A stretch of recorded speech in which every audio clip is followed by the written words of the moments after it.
Hello friends. अब बात कर रही हूँ मैं अपने 12वीं 12th हर्डल के बारे में। 12वीं वैसे मेरी कहा जाए, अगर जैसे कहते हैं तो 12वीं हम लोग जो जानते हैं उसमें 12वीं की पढ़ाई की बात अगर करें कितना पढ़े हैं तो 12वीं की पढ़ाई में मेरी अड़चन आई थी। जैसे मेरे स्कूल में दिक्कत आई थी जब मैं 8वीं में थी, तब दिक्कत आई थी। वैसे 12वीं में भी फिर दिक्कत आई थी। तो 12वीं के लिए एडमिशन जो होता है वो 11वीं में ही होता है। तो वो मेरी दिक्कत आई थी, पढ़ाई लिखाई का जो मामला था उसमें। इस बारे में मैंने आलेख किया था। 12वीं किस किस में आती है मैं इस बारे में तो उतना डिटेल में बात नहीं कर पाऊँगी, लेकिन पढ़ाई में किस सिलसिले में दिक्कत आई थी जब पहला कॉलेज का होता है, क्योंकि मुझे कॉलेज में जाना नहीं था। हम लोग मेरा था कि मैं 10+2 करूँगी, तो 10+2 करके +2 पे जाऊँगी, ना कि मैं कॉलेज में जाऊँगी इंटरमीडिएट में। तो उस चक्कर में बहुत कुछ ऐसा हुआ। अप्लाई मैंने किया हुआ था और मैं कोशिश भी कर रही थी, लेकिन बहुत सारे प्रॉब्लम आ रहे थे, बहुत सारी दिक्कतें आ रही थी। तो 8 में भी दिक्कत था, 12वीं में भी दिक्कत था। वैसे मैंने बचपन में भी एडमिशन के समय में, जब मैं नर्सरी में थी और मतलब मैं प्री स्कूल में थी और ये सब, उस समय भी मैंने काफ़ी स्कूल्स वगैरह चेंज किए थे। तो वो एक फ़ेज़ था। तो उस फ़ेज़ में बहुत मुश्किल हो रही थी, मुश्किलें आ रही थी। मतलब क्या ऐसी बातें हो रही थी कि बार बार मुझे मतलब बदलना पड़ रहा था। तो बहुत दिक्कतों के बाद मैंने किसी तरीके से अपनी स्कूलिंग का जो 10वीं का पढ़ाई जो है, कितनी बार चेंज किया मुझे नहीं मालूम, लेकिन 4 चेंज हुआ था लगभग, मिनिमम 4 चेंज हुआ था तब मेरा नर्सरी से लेकर के और 10वीं का जो पढ़ाई है वो पूरा हुआ। तो ये तो हुई मेरी स्कूलिंग की बात। और इंटरमीडिएट के बारे में बात करूँ तो 12वीं, और वैसे 12वीं क्या क्या में होती है, जैसे धर्म कर्म जैसा जैसा बोला जाता है, तो 12वीं बोलते कि 12वीं और 13वीं की बात की जाती है। तो मेरे घर में मुझे जब मैं स्कूल में थी तभी से मुझे मालूम चलना शुरू हो गया था कि दशकर्म होता है और 12वीं 13वीं ऐसा करके होता है। लेकिन उस समय मुझे ज़्यादा स्मरण स्मृति में नहीं रहती थी कि उसकी क्या पद्धति है, विद्या है, क्या महत्ता है, महत्व है। थोड़ा हमेशा सा गड़बड़ाहट सा रहता था, 12वीं 13वीं में हमेशा गड़बड़ाहट रहता था।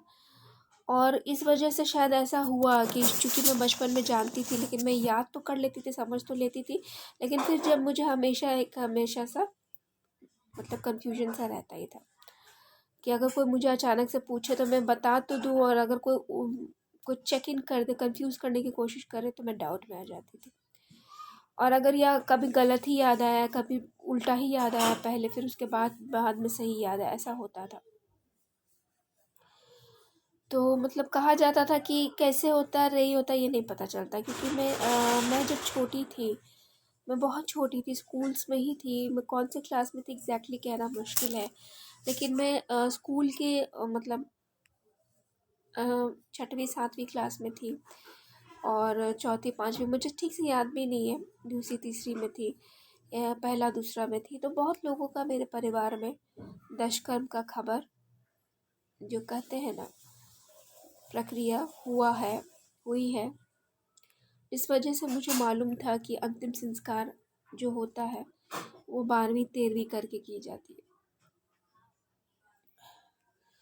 और 12वीं किस में होती है, 13वीं किस में होते हैं, मैं अभी बताना इस बारे में उल्लेख नहीं करना चाहती हूँ।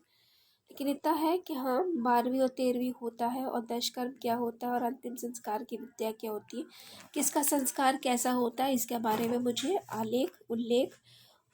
आलेख तो मुझे पढ़ने को नहीं मिला था, लेकिन उल्लेख मतलब चर्चा परिचर्चा में बखान में इसमें थोड़ा सुनी थी और मतलब बताया गया था मुझे। और इस बारे में मुझे ये भी पता चला था कि जब अंत होता है तो वो उसकी महत्ता क्या होती है।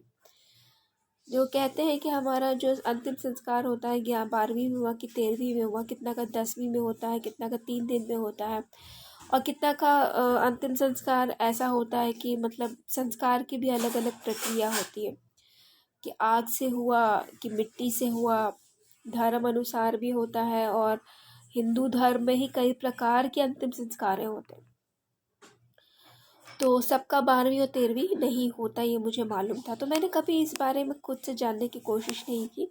मुझे जितना बताया गया, कभी मालूम पड़ा, बस उतना सुन लेती थी, समझ लेती थी और थोड़ा सा स्तब्ध रह जाती थी कि अंतिम जाना और अंतिम जाने की महत्ता जो होती है, जो विधि होती है, रीति होती है, उसकी प्रक्रिया होती है, और पता नहीं मेरी क्या होगी। मैं हमेशा ये सोचती थी कि पता नहीं मैं अगर बचपन में मर गई, क्योंकि मुझे ऐसा लगता था कि तो क्या मुझे आग भी मिलेगा, क्या मैं जलूंगी भी क्या। तो मुझे नहीं मालूम था कि मुझे ऐसा लगता था कि मैं मिट्टी में चली जाऊंगी या पानी में चली जाऊंगी। मुझे बचपन से ऐसा लगता था, क्योंकि मुझे ऐसा लगता था कि मैं बड़ी, मुझे बताया गया था, कुछ एक दो उल्लेख करती हूँ जिस बारे में मुझे मालूम चला था कि जब विवाह होता है, जब युवा होते हैं, जब विवाह होता है, उसके बाद कोई पड़ता है तो अग्नि से जलाया जाता है, दाह संस्कार किया जाता है, अग्नि का दाह संस्कार मिलता है। तो ये बात एक थी, तो मुझे इस बारे में मुझे मालूम चला और मुझे पता चला, लेकिन उस समय तक मैं इतना नहीं जानती थी। फिर कई बार बहुत कुछ ऐसा हुआ कि मुझे, फिर उसके बाद अभी जब मैं लेटली आई, ये तो मेरा निश्चिंत हो गया अभी के स्टेज ऑफ लाइफ तक में, कि शायद मुझे कुछ हद तक ऐसा है कि मैं जला गई हूँ, मुझे जलाया जाने की कुछ व्यवस्था होने की शायद संभावना है। तो मैंने ऐसा कर लिया, मेरा मतलब मैंने अपने जीवन में कुछ इस तरीके से प्रक्रिया को पूर्ण कर लिया है कि अगर मैं अभी मर जाऊं तो शायद मुझे जलाया जाए। शायद अभी भी बोल रही हूँ, लेकिन फिर भी बोल रही हूँ कि जलाया जाए। तो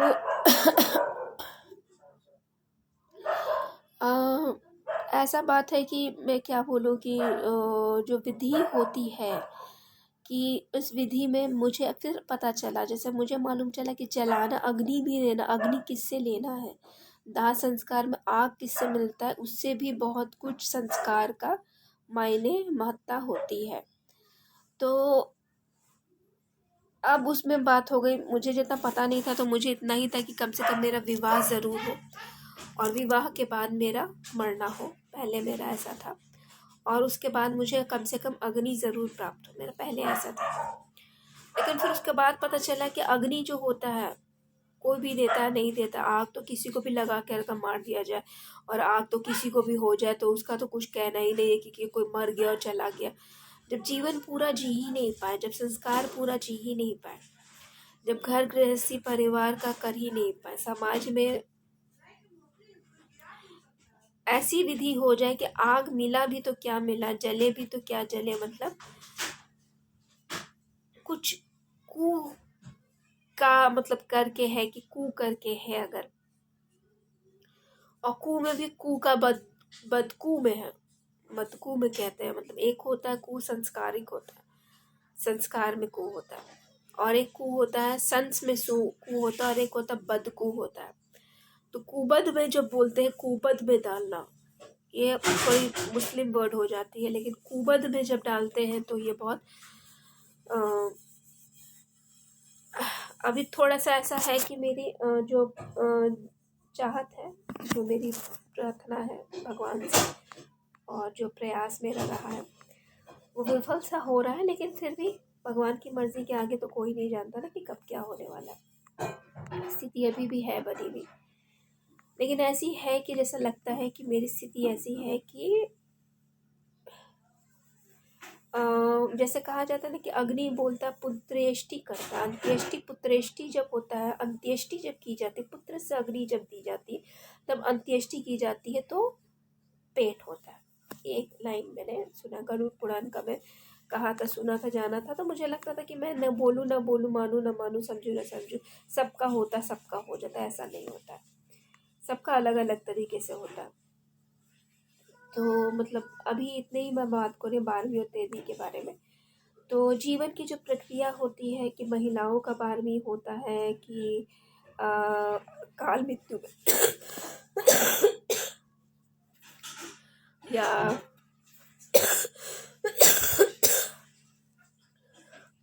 बार जो होती है उनका 12वीं,